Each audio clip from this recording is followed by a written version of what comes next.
In this video, I'm going to show you how to get the Dragonscale blade. This is a sword that has a Ashes of War that gives it a lightning effect, and it also has an like frost buildup. So it gets like lightning attacks and frost buildup just from like activating the skill.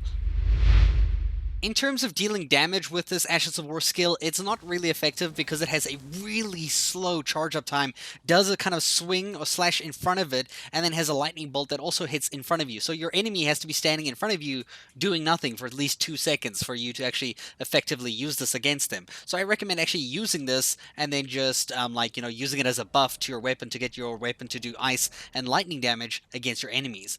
Now in order to use this weapon, you are going to need 20 dexterity and 12 strength. And the stats that you're going to use when you're leveling up is obviously you're going to have dexterity as high as you can, up to at least 50, and then strength you can also push up to amount as equal or even less than 50 as well, just to get a high physical attack out of this weapon. So in order to get this blade, you're going to have to go through the most horrible freaking shit to get it. It's one of the most annoying weapons to get in this game. You need to go to the Lake of Rot. This is in the underground just below Noxtella. And my word, it is not a fun battle that you need to undertake just to get here, as well as to get the sword. So first of all, you need to get to Noxtella. If you haven't figured out how to get to Noxtella, not from this point at the bottom, you have to come in from the top over here, and I have a video for it on the screen right now on how to do just that if you don't know how to get to Noxtella, the actual city, the northern side of this here, because you can only access the northern side drop-off here on the left over here, which allows you to go through the small little water tunnel, as you can see below me to the south, which will lead you right towards the Lake of Rot, which is going to be a very fun place because it's literally, as you can imagine, a lake of rot.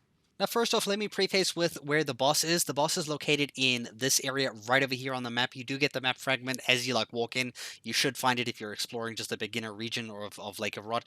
To get here, where I am right now, is a little button on a platform that you push that's going to allow platforms to appear all around where the boss is going to be, because you don't want to fight the boss while you're standing in a lake of rot constantly taking rot ticking damage and stuff. These points that I'm marking right now are all the points of different buttons that you can press to kind of reveal pathways that you can use to walk across. You can see it reveals these pathways or brings them up out of the ground, like you can see in front of me right now. You're probably not going to have this. One thing I do recommend you having, though, is preserving boluses. If you have this in your inventory as an item, as rare as it may be, this is one thing you can use to actually cure rot, as well as just delete the bar of your rot as you're progressing through this area, because you're going to be taking a lot of rot damage, and the last thing you want is to just be wasting health potions because you're just taking your health down. Secondly, I highly recommend using a weapon that has Bloodhound Step, the Ashes of War.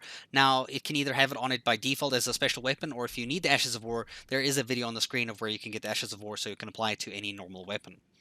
And then just go ahead and make your way to all of these different pillars so that you can activate the buttons and stand on them like this over here, so that it brings up all these different platforms around the boss so that you can get ready to fight the boss, which will be in the middle of those 4 different circles.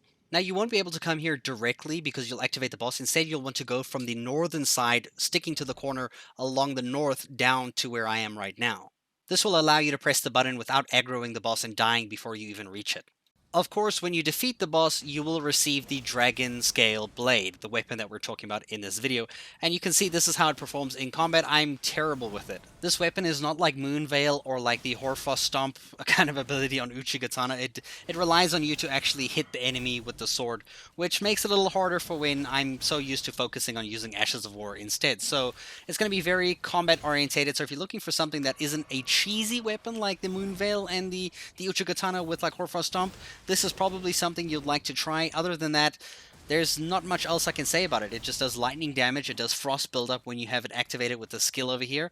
And yeah, that's really all I gotta say. I hope you guys enjoyed. I hope you like the weapon if you were looking for it. And thank you so much for watching.